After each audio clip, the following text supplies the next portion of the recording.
बढ़े यश रघुवीर का, बढ़े यश रघुवीर का। फले फूले नगरी अजोध्या। मेरे श्री राम सदा सदा के लिए अयोध्या के होने जा रहे हैं। राज्याभिषेक के इस शुभ दिन पर उन्हें आशीर्वाद दीजिएगा छठी मैया।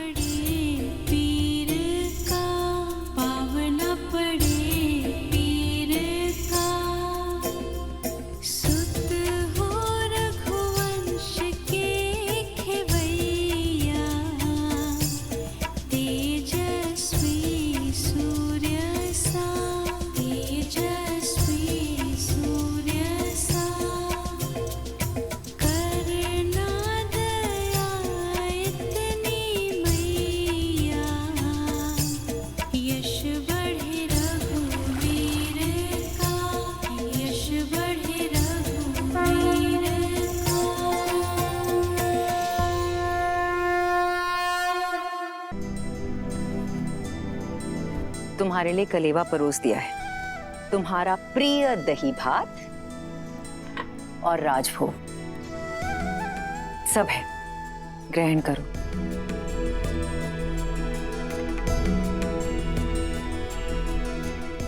माँ, सीता का है? भोर की पूजा समाप्त नहीं हुई? रघुकुल की चारों पुत्र वधु भोर से ही तट पे हैं। महर्षि मुद्गल के कहे अनुसार छठी मैया की पूजा कर रही हैं।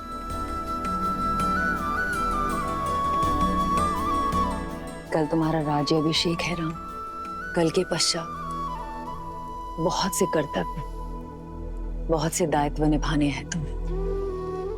ऐसे में तुम्हारी अर्धांगिनी, तुम्हारी सीता, तुम्हारी शक्ति में भक्ति का बल डालने का प्रयास कर रही है।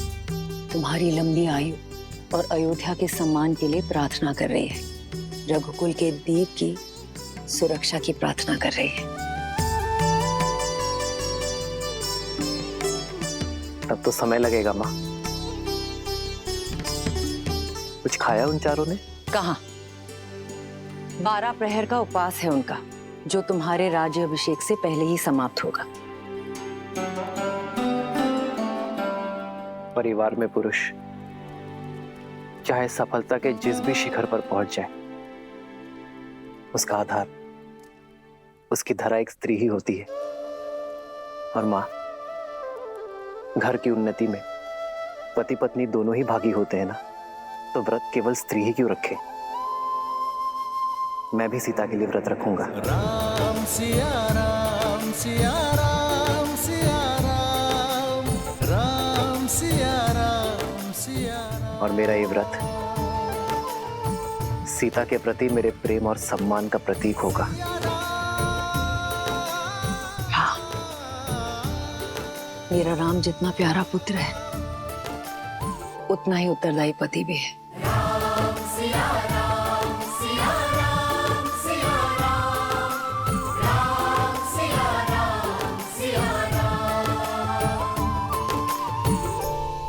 प्रणाम ऋषिवर। कल सुबह सूर्य की पहली किरण के साथ ही श्री राम का राज्याभिषेक होगा और श्री राम जैसा धर्मात्मा राजा पाकर ये धरा धन्य हो जाएगी।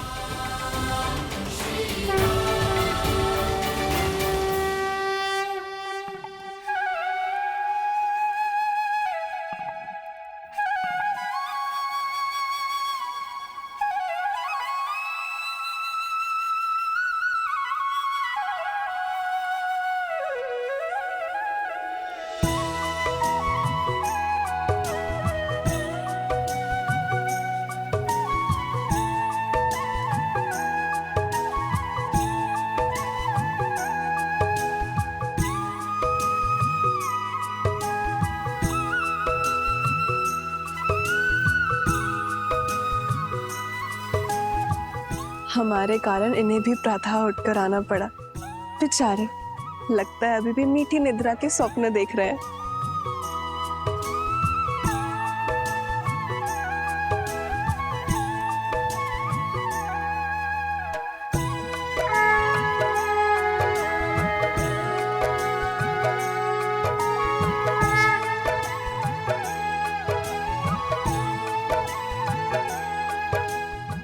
छठी माँ की पूजा हम अपने बच्चों के लिए रखते हैं ताकि उनका जीवन सरल हो और कोई परेशानी ना हो।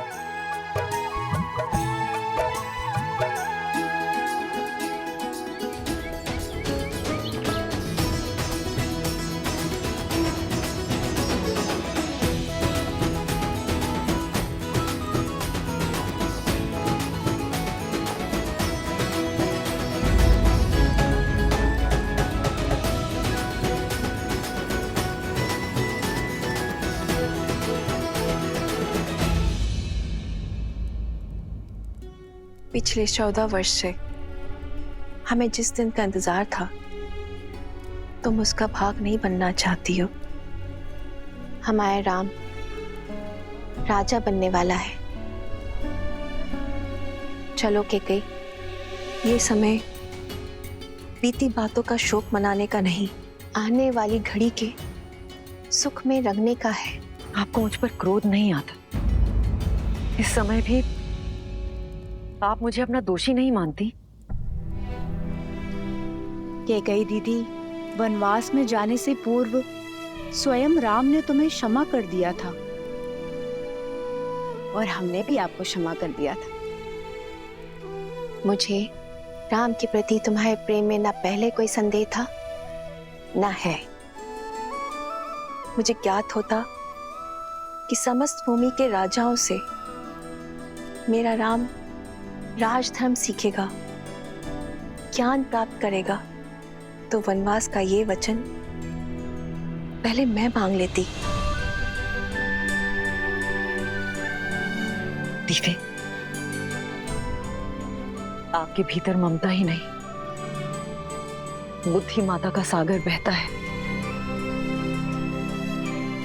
धन्यवाद दीदी। तो दीदी, तनिक आप भी इस ज्ञान की गंगा में गोता लगा लीजिए। भूल का भार छोड़िए और पुत्र के राजाभिषेक में चलिए। सियावर रामचंद्र की, सियावर रामचंद्र की, सियावर रामचंद्र की, सियावर रामचंद्र की।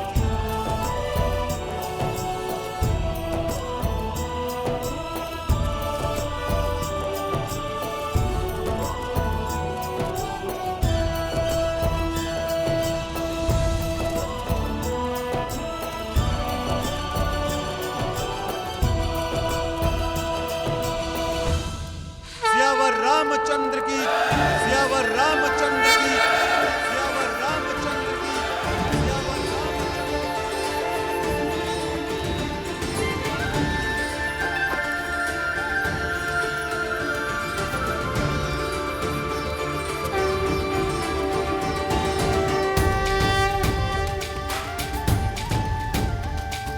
श्री रामचंद्र कृपालु भजु मन हरण भव भय दारुणम्।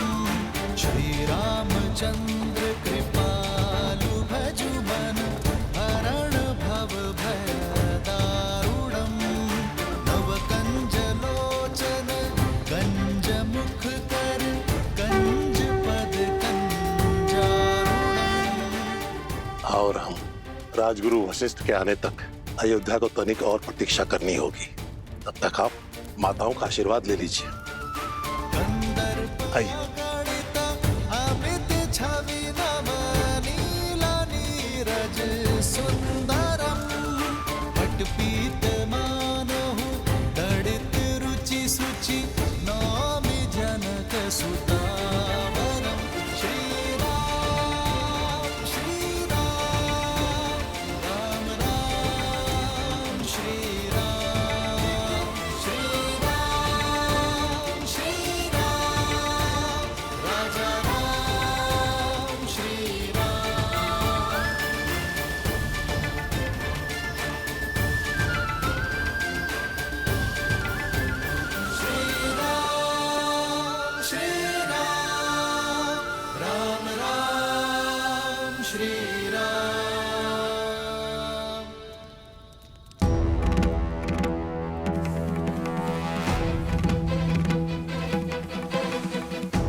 महर्षि पराशर, नक्षत्रों से उलझने के लिए अभी बहुत समय है।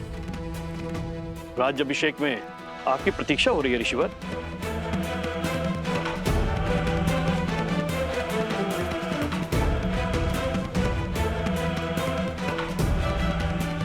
आप इतने गंभीर क्यों हैं ऋषिवर?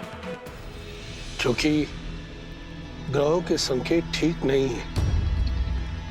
जब किसी के भाग्य में राहु की छाया पड़ जाती है तो असुरी माया कोई ना कोई कष्ट जरूर देके जाती है। मुझे राम पर विश्वास है।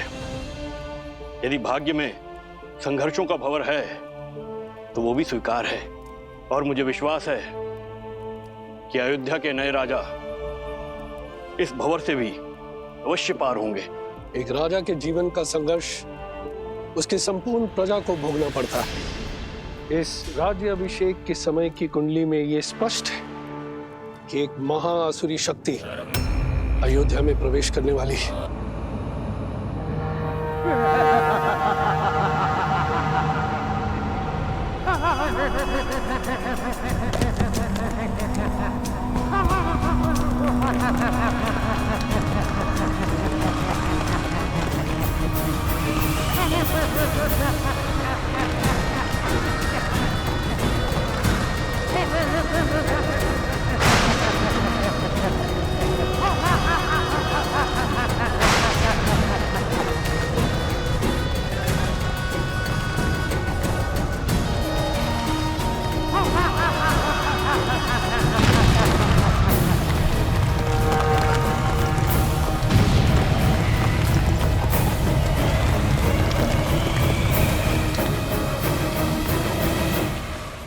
देवता सदा अयोध्या के आगे ढाल बनकर खड़े होते आए हैं ऋषिवर।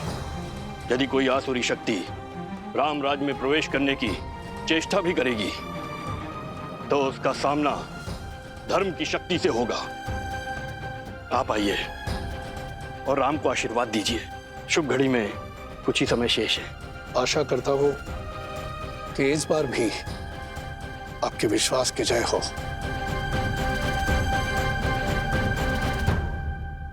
आइए, चलिए।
अरे शिव, चलो,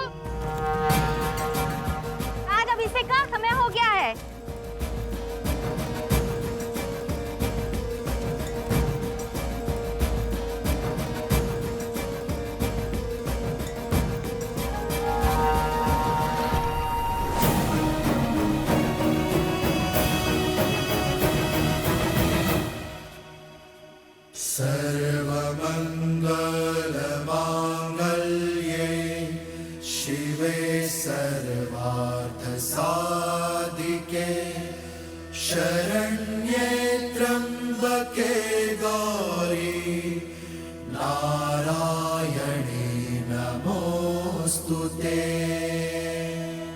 माता, जीवन के पग पग पर आपने महादेव का साथ दिया है।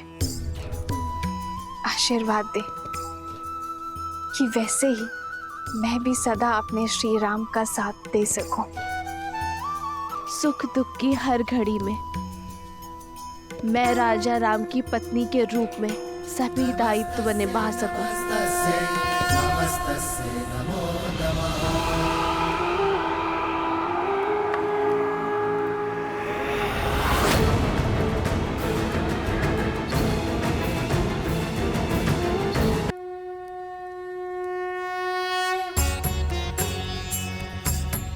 राज्याभिषेक न केवल एक रीति है, बल्कि होने वाले राजा के पवित्र उत्तरदायित्वों के लिए पवित्र प्रारंभ है।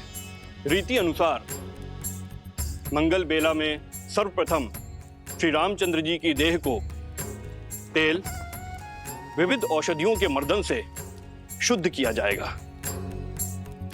पृथ्वी, जल, अग्नि, वायु, इन 4 तत्वों के साथ आकाश तत्व के जुड़ने से इस तन का निर्माण होता है और इसमें सबसे अधिक रोग उत्पन्न होते हैं वायु तत्व के कारण। श्री रामचंद्र कृपालु भजवन हरण भव भय दारुणम् नम कंज लोचन कंज मुख कर कंज पद कंजारुणम्। वायु न केवल चलने या कार्य करने की शक्ति है, बल्कि मन में उत्पन्न होने वाले विचारों की अभिव्यक्ति भी है। मन के मैल के कारण ही समस्त संसार में पाप, अपराध और दुराचार होते हैं। अतः मंत्रों से मन को बांधकर एवं तेल के मर्दन से वायु तत्व को शांत किया जाता है। पश्चात यह मन स्वच्छ हो जाता है और जिस राजा का मन स्वच्छ हो वह धैर्य और सहनशीलता का पर्याय होता है।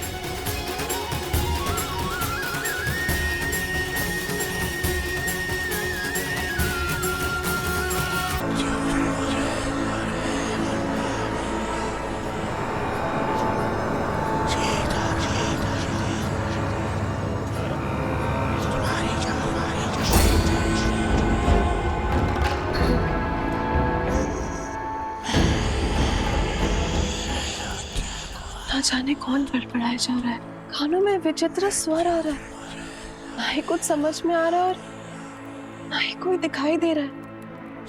जाने कौन है जो पूजा भी नहीं करने दे रहा है।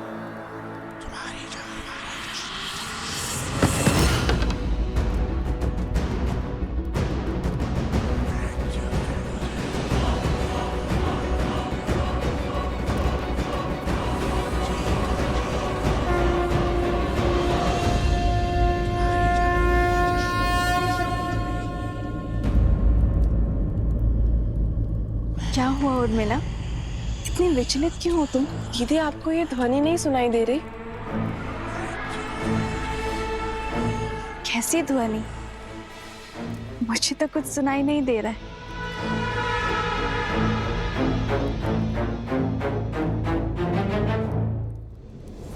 क्या ऐसे मेरी शक्ति, मेरी उपस्थिति का आभास तक नहीं है? क्या कोई हो सकता है इस संसार में जो सहस्त्र मुख रावण की शक्तियों से प्रभावित ही न हो?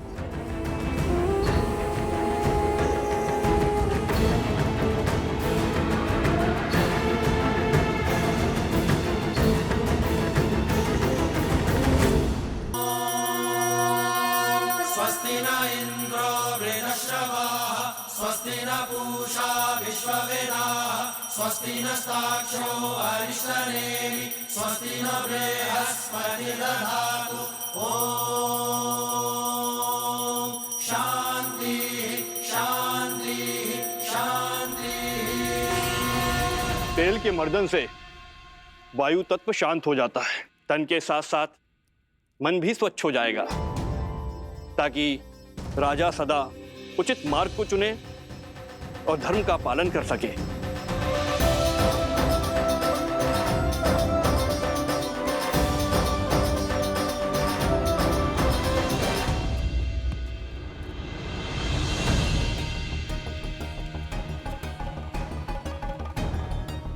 ये क्या हनुमान, आपका पग स्थिर क्यों नहीं? भैया, आप मुझसे पूछ रहे हैं? कारण तो आप ही हैं। मैंने क्या किया? भैया, आप तो भूल ही गए, जब मैं लक्ष्मण भैया के लिए संजीवनी बूटी का पर्वत उठाकर ले जा रहा था, आप ही का तो बाण लगा था मुझे।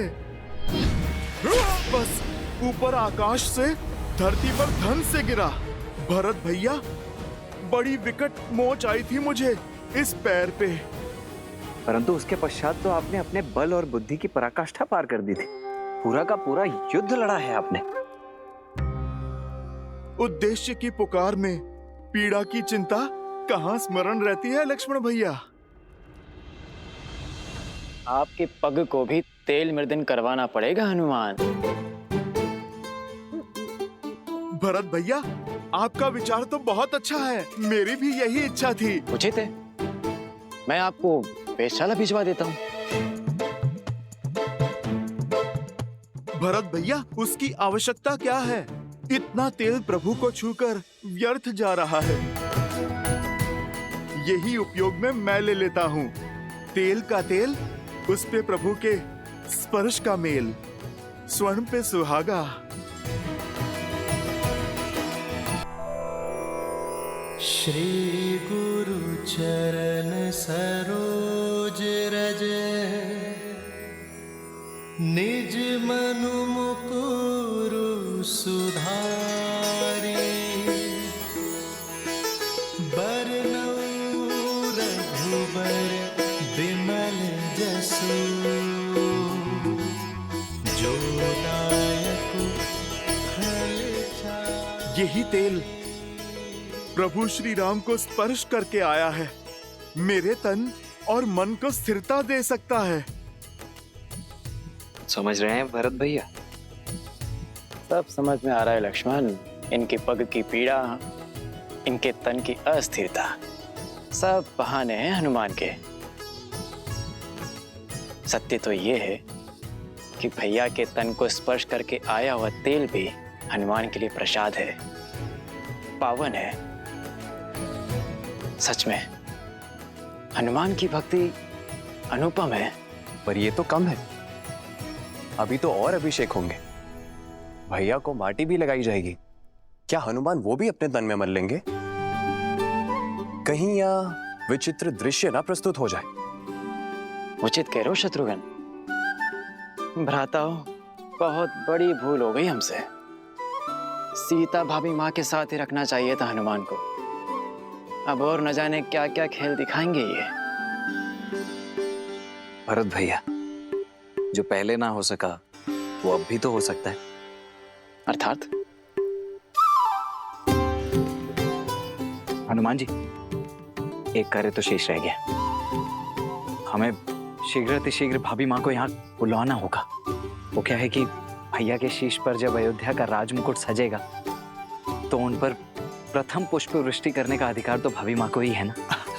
तो समस्या क्या है लक्ष्मण भैया?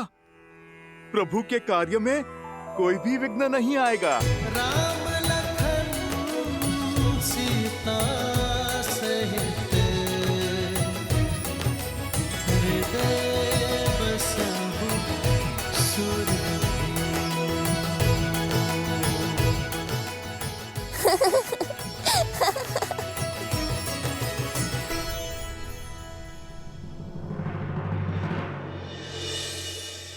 क्या हुआ देवी? इस शुभ अवसर पर महर्षि पराशर के गंभीर मुखमुद्रा का कारण सोच रही हूँ। कदाचित उन्होंने नक्षत्रों और नियति की चाल को पढ़ लिया है। स्त्री के सम्मान का प्रश्न है महादेव। मुझे सीता को दिव्य सिंदूर रूपी अस्त्र जाकर देना ही होगा। माता, दिव्यता का सिंदूर से क्या संबंध? सिंदूर न केवल माथे पे लगा लाल रंग है और न ही किसी स्त्री के विवाहिता होने का प्रतीक।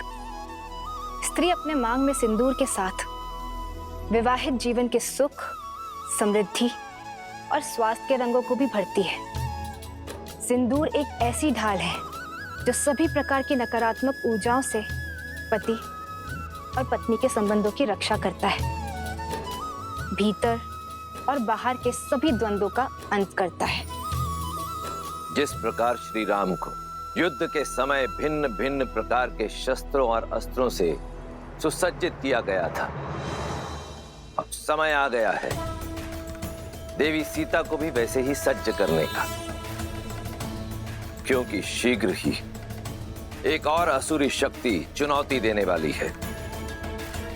और इस बार युद्ध केवल श्री राम को ही नहीं, देवी सीता को भी लड़ना होगा। आप जाइए देवी, समय अत्यंत कम है।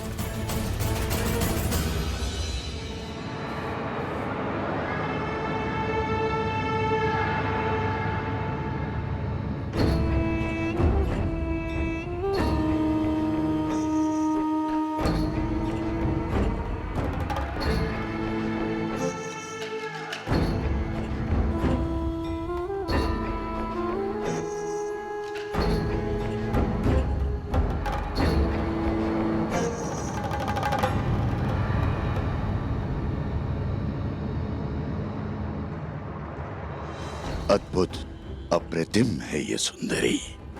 इन पर मोहित होकर क्या पाप कर लिया मेरे भाई रावण ने। प्रणाम ऋषिवर। सुखी रहो।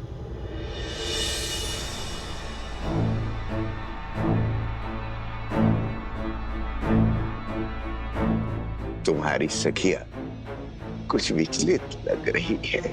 हाँ ऋषिवर, इन्हें कुछ विचित्र स्वर सुनाई दे रहा है, किंतु मुझे कोई अनुभव नहीं हो रहा। अद्भुत।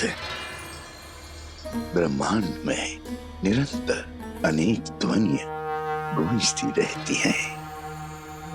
शब्दों और विचारों की तरंगे उठती रहती है। दुर्भाग्य होता है उन लोगों का जो उसे सुन नहीं पाते। कोई बात नहीं,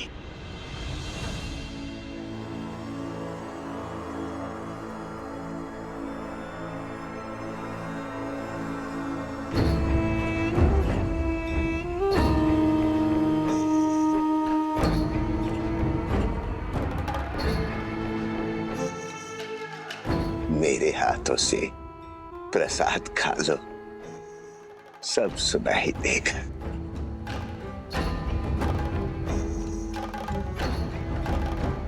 लो।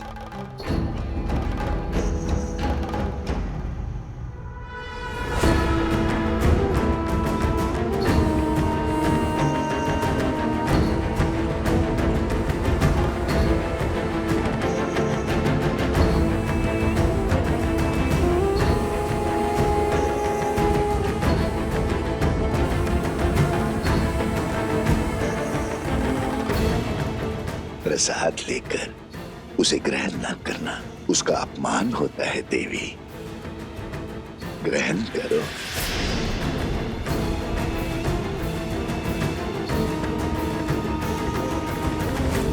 क्या हुआ, कोई संदेह? संदेह नहीं, समर्पण है ऋषिवर।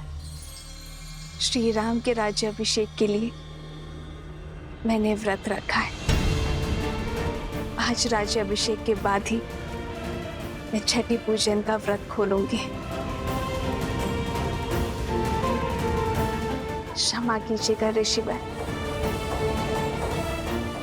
किंतु मैं ये प्रसाद अभी ग्रहण नहीं कर पाऊंगी।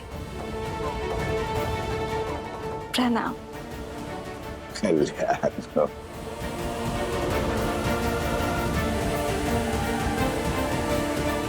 कल्याण हो।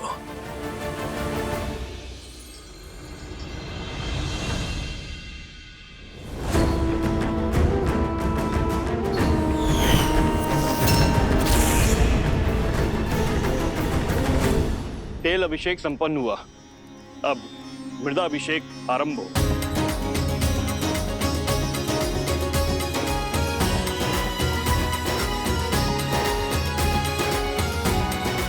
पर्वत पर देवताओं का वास होता है, इसीलिए पर्वत शिखर की माटी को राजा के मस्तिष्क पर लगाने से राजा की बुद्धि भी देवताओं की भांति तीव्र और दयालु होती है।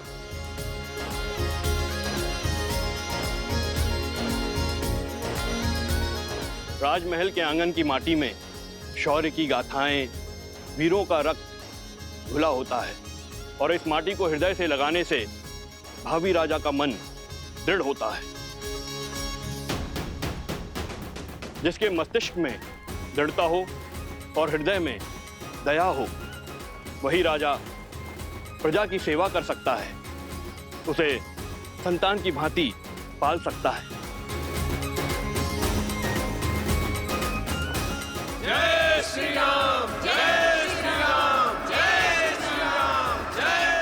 अच्छा हुआ लक्ष्मण, हनुमान को सीता भाभी माँ को लेने भेज दिया, अन्यथा हनुमान तो यहाँ माटी स्नान कर रहे होते अभी।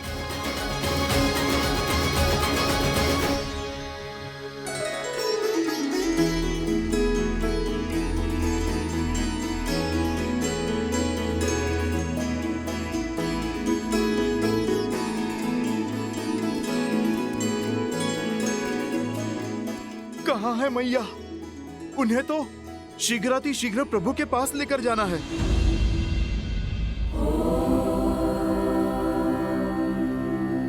जगत पूजे जगत वंदे सर्वशक्ति स्वरूपिणी पार्वती देवी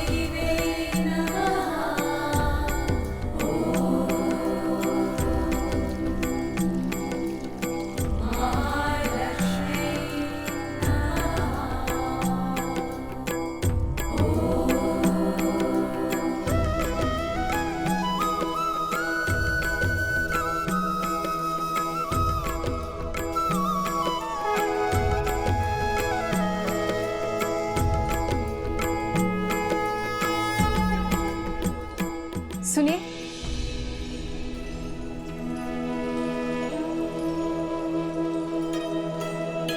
जी ये आपके लिए है देवी।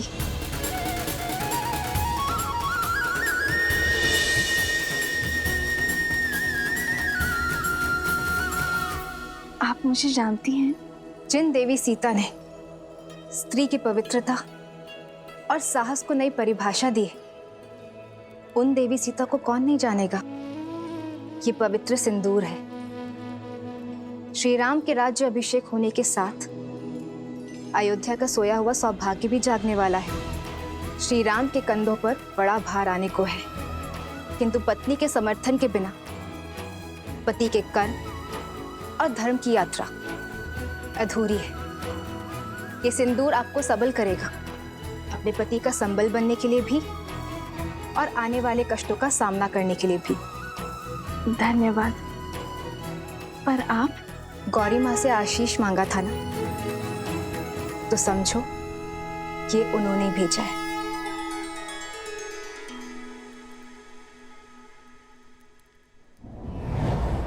सर्वमंगल मांगल्ये शिवे सर्वार्थ साधिके शरण्ये त्र्यंबके गौरी नारायणी नमोस्तुते नारायणी नमोस्तुते।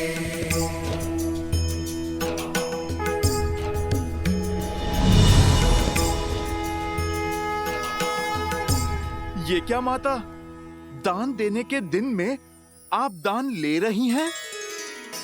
ये दान नहीं, प्रसाद है हनुमान। अच्छा माता, पर प्रसाद तो खाया जाता है ना। आपने मस्तक पर क्यों लगाया? क्योंकि इसका यही कार्य है। जब पत्नी अपने पति का नाम लेकर आगे चक्र पर कुमकुम से तिलक लगाती है, तो उसका मन उसके साथी के साथ जुड़ जाता है। वैसे ही जब मांग में पूरी आस्था और विश्वास के साथ ये सिंदूर लगाया जाता है, तो एक स्त्री का जीवन उसके पति के साथ बन जाता है। ये तो बड़ा कठिन विवरण है। समझो, इसे अपने मस्तक पर धारण करने से श्री राम की आयु बढ़ती है, मन में उनके लिए प्रेम बढ़ता है और समाज में उनकी प्रतिष्ठा। क्योंकि मेरे मन में केवल श्री राम है।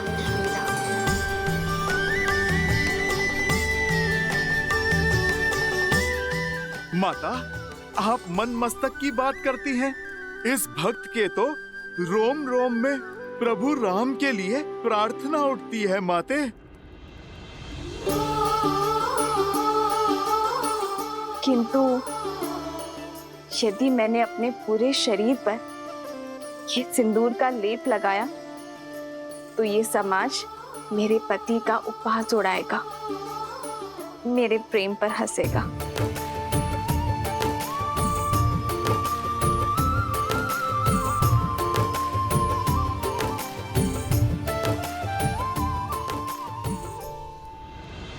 पंचगव्य अर्थात गौ माता से प्राप्त 5 उत्पाद दुग्ध, दही, घी, गौमूत्र और गौमेह, इन पांचों के स्नान से संपूर्ण देह शुद्ध हो जाती है और पृथ्वी तत्व भी शांत हो जाता है, क्योंकि गौ माता ही पृथ्वी का अन्य रूप है।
रामचंद्र की, सियावर रामचंद्र की, सियावर रामचंद्र की, सियावर रामचंद्र की।